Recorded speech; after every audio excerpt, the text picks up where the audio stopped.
grateful to our sponsors, Kelly Stafford with Stafford Tree Service, and also Black Cow Cow Manure. If you need your trees trimmed locally, remember Stafford Tree Service at staffordtreesvc.com. And please visit Black Cow Cow Manure, that's K-O-W.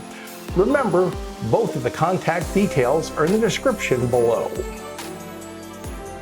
Hi, I'm Stan DeFreitas for the Ask Mr. Greenthumb gardening segments. The Norfolk Island Pine. Well, I feel like I'm between two ferns, one of my favorite shows, but actually these aren't ferns. These are the Norfolk Island Pine, and they're really not pines either. It's funny, they're called that, but they're in the Araucaria family. The Araucaria Heterophylla is the Latin name for it. Sometimes used to be called Araucaria excelsa.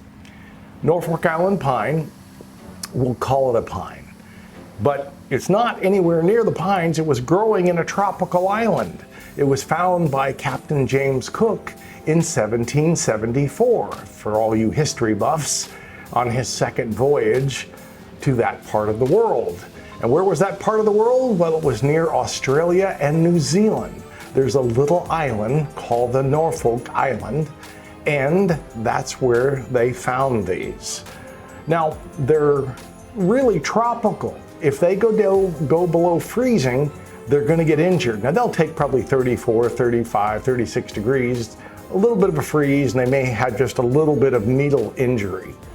They're much beloved because they do have that symmetry, which people often like with some of the northern tree look, where you have that pine that has that neat symmetry. Now, this one has 2 or 3 in it, and you can see it's kind of being used during the holiday season, kind of a nice little Christmas tree.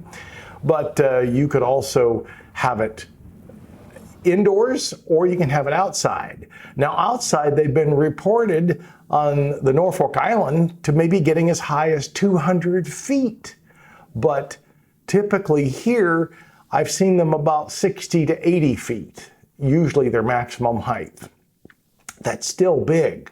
Now, my neighbor next door, who, well, isn't my neighbor anymore, planted one about 5 feet off her back step. Well, what do you think caused trouble for the person who bought her house? That person said, that person really wasn't thinking much, were they? And I said, no, she wasn't.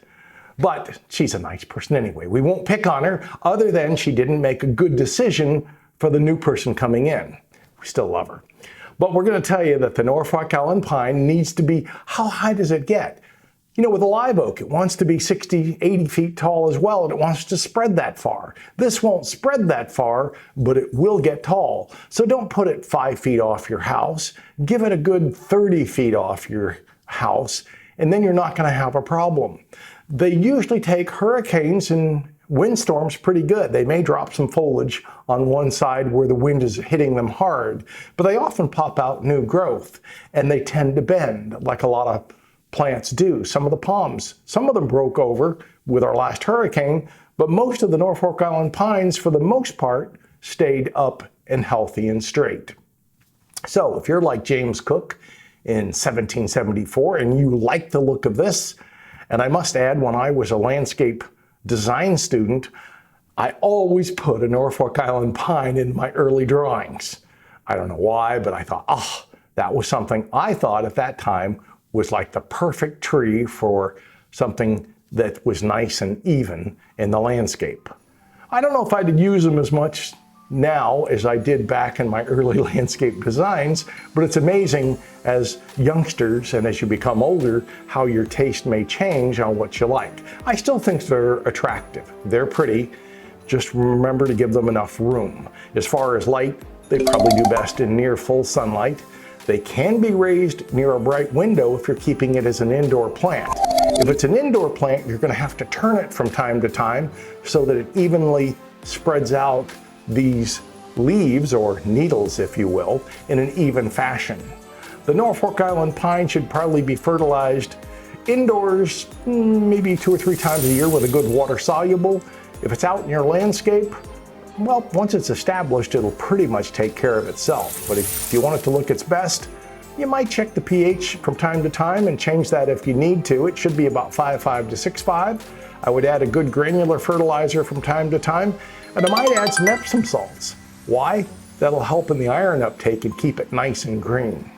Remember, of course, that new videos will be dropping on your favorite social media platform every Saturday at 10 a.m. And if you like this video, please hit subscribe and have your garden club, your civic group, your Lions Club, whoever it may be, we want you all to think about joining and telling your neighbors and friends, hey, Greenthumb guy needs your support. If you do have some comments, leave them down below and we'll try to incorporate those in some of our future programs. Once again, thanks for watching.